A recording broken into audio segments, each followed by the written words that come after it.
Hello was வணக்கம். இது Tamil டெலிபர் channel. நான் உங்கள் தமிழ். ஓகே வாஸ், நம்ம இன்றைக்கி பார்க்க ஒரு வீடியோ காணொலி அப்படின்னு பார்த்தோன்னு வச்சுக்கோங்களேன், வாசித்ததில் பிடித்தது அதை பற்றி பார்க்க போகிறோம். இன்றைக்கி ஒரு அப்படி ஜாலியான விஷயமா நம்ம பார்க்க போகிறோம். அதாவது வந்து ஒரு கணவன் மனைவிக்குள்ள அந்த விஷயங்கள்லாம் பற்றி தான் பார்க்க போகிறோம். அது எவ்வளோ சுவாரஸ்யமாகுதுன்னு நீங்கள் இப்போ பார்க்க போகிறோம். ஓகேங்களா? அதாவது அந்த நம்ம வீடியோக்குள்ளே போகிறதுக்கு முன்னாடி நம்ம சேனலுக்கு இப்போ தான் நீங்கள் ஃபஸ்ட் டைம் வரீங்கன்னா கீழே இருக்கிற ரெட் பட்டனை கிளிக் பண்ணி சப்ஸ்கிரைப் பண்ணுங்கள். பக்கத்துக்கு இருக்கிற பெல் பட்டனை கிளிக் பண்ணுங்கள். அப்போ தான் நாங்கள் போஸ்ட் பண்ணுற ஒவ்வொரு வீடியோ உங்களுக்கு நோட்டிஃபிகேஷன் வரும். ஓகே வாஸ், வாங்க நம்ம வீடியோக்குள்ளே போகலாம். அதாவது ஒரு அலுவலகத்தில் வந்து பணிபுரிஞ்சு வந்துட்டு இருக்கிறாரு. அவர் வந்து நோய்வாய்ப்பட்டாரு. அப்புறம் அவர் என்ன பண்ணுறாருன்னா ஒரு பெரிய பெரிய மருத்துவர்கிட்டலாம் போய் காமிக்கிறாரு. அப்பயும் அவருக்கு எந்த ஒரு பயனும் இல்லை. அடுத்து என்னடா செய்யறதுன்னு அப்படின்னு யோசனை பண்ணிட்டு இருக்கும்போது அந்த டைமில் வந்து அவங்க மனைவிட்ட வந்து பேசிட்டு இருக்கும்போது அவர் மனைவி சொல்கிறாங்க, நீங்கள் ஏன் ஒரு வெட்டினரி டாக்டர் ட்ரை பண்ணக்கூடாது, அதை அங்கே போய் பார்க்கக்கூடாது அப்படின்னு கேட்டாங்க. அதை கேட்ட அந்த கணவர் வந்து ரொம்ப அதிர்ச்சி அடைகிறாரு. என்னடா இப்படி கேட்டாங்களே அப்படின்னு சொல்லிட்டு அதிர்ச்சி ஆகிறாங்க. உடனே வந்து அவருக்கு அந்த கணவன் வந்து ரொம்ப கோவப்பட்டு, உனக்கு என்ன மூளை கெட்டு போச்சா அப்படின்னு சொல்லி கேட்குறாரு. உடனே அதுக்கு மனைவி சொல்கிறாங்க, எனக்கெல்லாம் ஒன்றும் அப்படிலாம் இல்லைங்க, ஆனால் உங்களுக்கு தான் கெட்டு போச்சு அப்படின்னு சொல்கிறாங்க. ஏன் அப்படின்னு சொல்லி கேட்கும்போது இவங்க என்ன சொல்கிறாங்கன்னா வச்சுக்கோ, அதான் காலங்காத்தால கோழி மாதிரி இருந்துருச்சு, அப்புறம் காக்கா மாதிரி குளிச்சுட்டு, குரங்கு மாதிரி லபக்கு லபக்குன்னு தின்னுட்டு, பந்தய குதிரை மாதிரி வேக வேகமாக ஆஃபீஸ் ஓடி, அங்கே மாடு மாதிரி உழைக்கிறீங்க, உங்களுக்கு கீழே உள்ளவங்கள கிட்ட கரட்டி மாதிரி கத்துறீங்க, மேலே இருக்கிறவங்கிட்ட பூனை மாதிரி பம்புறீங்க, சாயந்தரம் வீட்டுக்கு வந்தது என்கிட்ட நாய் மாதிரி குறைக்கிறீங்க, அப்புறம் முதல்ல மாதிரி ராத்திரி சாப்பாடை முடிஞ்சிட்டு எறும்பாடு மாதிரி தூங்குறீங்க. அதனால தான் சொல்கிறேங்க, உங்களுக்கு வெட்டினரி டாக்டர் தான் சரிப்பட்டு வருவார் அப்படின்னு சொன்னேன். என்ன சொல்கிறதுன்னு புரியாமல் கனவு அப்படியே முழிச்சு போகிறாரு. உன்னை மனைவி சொன்னால், என்னங்க அந்த மாதிரி முழிக்கிறீங்க, என்னங்க இது சொல்லும்போது எனக்கே சிரிப்பு தாங்க முடியல, உங்களுக்கு சிரிப்பாகுதா? ஓகே, ரொம்ப சிரிப்பாக தான் இருக்குது. பட் இது நம்ம ஒரு மனசு அழுத்தத்தை நம்மகிட்ட குறைக்கும் அப்படிங்கிறதுக்காக சொன்னேன். இதே மாதிரி இன்னொரு விஷயம் இருக்குது, அதையும் நான் சொல்கிறேன் பாருங்கள், இன்னும் ரொம்ப உங்களுக்கு பிடிக்கும். இன்னொரு விஷயம் நான் சொல்லணும்னு சொன்னாங்களா, இது பாருங்கள் ரொம்ப இன்னும் காமெடியாக இருக்கும். அதாவது வந்து நம்ம மனசு அப்படியே டென்ஷனில் எதுவும் எவ்வளோ மனசு நம்ம டென்ஷனில் நம்ம நிறைய ஒர்க் பண்ணுறோம் அதை பண்ணுறோம் அப்படின்னு இருக்கும்போது நம்ம டென்ஷனாக இருந்தாலும் நம்ம மனசு ரிலீஃப் ஆகிறதுக்கு ஏதாச்சும் வழி இருக்கும் அப்படின்னு நினச்சது அப்படின்னு சில விஷயம் நம்ம படிப்போம். நான் அப்படி படித்த ஒரு விஷயத்தில் தான் நான் படித்து நம்ம ரசித்து நம்ம சிரித்த விஷயம் அப்படின்னு சொன்னால் இதுதான். இதை பற்றி நான் சொல்கிறேன். ஆல்ரெடி நான் ஒரு மனைவி பற்றி உங்களுக்கு சொல்லியிருந்தேன். அதே மாதிரி தான் இதுவும் மனைவியும் கணவனுக்குள்ள ஒரு நடந்த விஷயம் தான். அந்த மனைவி வந்து கணவனுக்கு வந்து எழுதி வச்சுட்டு போனாங்க ஒரு சின்ன ஒரு குறிப்பை. அதாவது அவங்க ஏன் அப்படி எழுதி வச்சு போனாங்கன்னா, அவங்க வந்து அவங்க அம்மா வீட்டுக்கு குழந்தைகளோட போகிறாங்க. அப்போ போகிறதுக்கு முன்னாடி திரும்பி வரதுக்கு அவங்க 10 நாள் ஆகும்.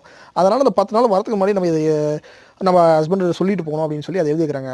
அதுக்கு என்ன அவங்க எழுதிச்சுக்கலாம்னு பார்த்தீங்கன்னா, நண்பர்களை அழைத்து கொட்டம் அடிக்க வேண்டாம். அதாவது நீங்கள் கொட்டம் அடிச்சுக்கிட்டு கொண்டாடிக்கிட்டு ஜாலியாக வந்துட்டு இருக்கணும். ஏன்னா போன முறையே வந்து நான் போயிட்டு இருக்கும்போது நீங்கள் அப்படி தான் பண்ணியிருந்தீங்க. என்ன பண்ணியிருந்தீங்க தெரியுமா? சோஃபா பின்னாடி பார்த்தா 4 பாட்டில் சிகரெட் பாக்கெட்டு இருந்துச்சு, எடுத்தேன் அப்படின்னு சொல்கிறாங்க. அதுக்கப்புறம் பாத்ரூமில் போயிட்டு பாத்ரூமில் சோப் வைக்கிற கேஸில் போய் உங்கள் மொபைலை வச்சுறாங்க, மறந்துட்டு வச்சிடாதீங்க, ஏன்னா அப்போன் டைம் அங்கே தான் இருந்துச்சு அப்படின்னு அவங்க சொல்கிறாங்க. மூக்கு கண்ணாடி அதன் பாக்ஸில் வந்து கரெக்டாக வைக்கணும். ஏன் அப்படி சொல்கிறேன்னா, போன டைம் நீங்கள் ஃப்ரிட்ஜில் கொண்டு போய் வச்சுருந்தீங்க, வேலைக்காரிக்கெலாம் சம்பளம் கொடுத்தாச்சுங்க, நீங்கள் வந்து உங்கள் தாராள மனசை அங்கே காட்ட வேண்டாம். காலையில் பக்கத்து வீட்டுக்கு போய் பேப்பர் போட்டாச்சான்னு டெய்லி அவங்ககிட்ட வலிய வேண்டாம். ஏன் அப்படின்னா, நம்ம பேப்பர்காரன் வேறங்க அப்படின்னு அவங்க எழுதி வச்சுக்கிறாங்க. அது இல்லாமல் அந்த மனைவி என்ன சொல்கிறாங்க, சமையல் கட்டு பக்கம் போவேண்ணா, ஏன்னா சிங்க்கு காவி கலருக்கு மாற்றினீங்க, சும்மாவே நான் இருக்க மாட்டேன் அப்படின்னு சொல்லி ஸ்ட்ரிக்டாக கரெக்டாக அவங்க எழுதி வச்சுருக்காங்க.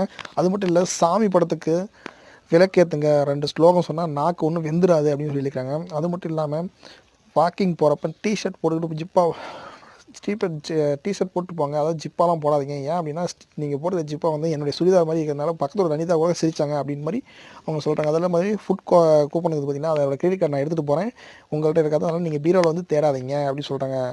2 செக்யூரிட்டிக்கு 100 ரூபா கொடுத்துருக்கேன் காசு, நீங்கள் லேட்டாக வந்தீங்க, கேட்டை விட்டு தள்ளி திறந்தவே விட மாட்டாங்க, தெறிக்க விட்டுருவாங்க, வெளியே துரத்து விட்டுருவாங்க அப்படின்னு மாதிரி சொல்கிறாங்க. அதுக்கப்புறம் இன்னொரு விஷயம் சொல்கிறாங்க, என்னென்னா பால் 1 வாரத்துக்கு வேண்டாம்னு எழுதி கொடுத்துட்டாங்க, அவங்ககிட்ட சொல்லிட்டாங்க, ஆனால் நீங்கள் வந்து அங்கே போய் சீன் க்ரியேட் பண்ணிட்டு வெளியில் போய் சாப்பிடுங்க, பண்ணாமல் சீன் போய் சாப்பிடுங்க அப்படின்னு சொல்கிறாங்க. உங்கள் உள்ளாடைகள் பீரோவில் வலது போகிறோம், பசங்களோட உள்ளாடைகள் வந்து இடதுபோது வச்சுக்கிறேன், அப்புறம் மாற்றி போட்டு போயிட்டு அன்கம்ஃபர்டபுளாக இருக்குன்னு சொல்லி இருந்ததுன்னு ஆஃபீஸில் போய் எது புலம்பாதீங்க, அன்னன்னைக்கு அவுத்து போகிறத தண்ணியில் நடித்து காய போடுங்க.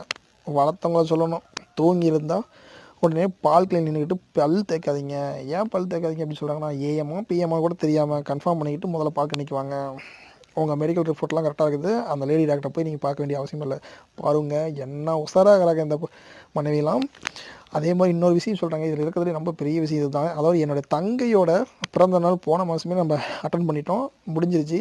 அதை விட்டுட்டு நீங்கள் நடு ராத்திரியில் விஷ் பண்ணுறேன்னு சொல்லிட்டு பேர் வழின்னு சொல்லிட்டு ஏதாச்சும் வலிஞ்சிங்க அவ்வளோதான் அப்படின்னு சொல்லிக்கிறாங்க. 10 நாளுக்கு ஒய்ஃபை கட்டு பாஸ்வேர்டு மாற்றிட்டேன், நிம்மதியாக தூங்குங்க. அப்புறம் என்னுடைய தோழிகள் என்னுடைய நண்பர்கள் எல்லாமே அவுட் ஆஃப் ஸ்டேஷன் நீங்கள் அவங்களாம் இருக்கிறாங்கன்னு சொல்லிட்டு நேரத்தை வேஸ்ட் பண்ணிட்டு இருக்க வேண்டாம். கடைசியாக ஒரு விஷயம் சொன்னாங்க பாருங்கள், ரொம்ப புதுசாக நடக்கிறதா நினச்சி ஏதாவது பண்ணிங்க, பண்ண வேண்டாம். பண்ணினீங்கன்னா நான் எப்போ வேணாலும் திரும்பி வந்துடுவேன், அப்புறம் அவ்வளோதான் அப்படின்னு சொல்லி போட்டுருங்க.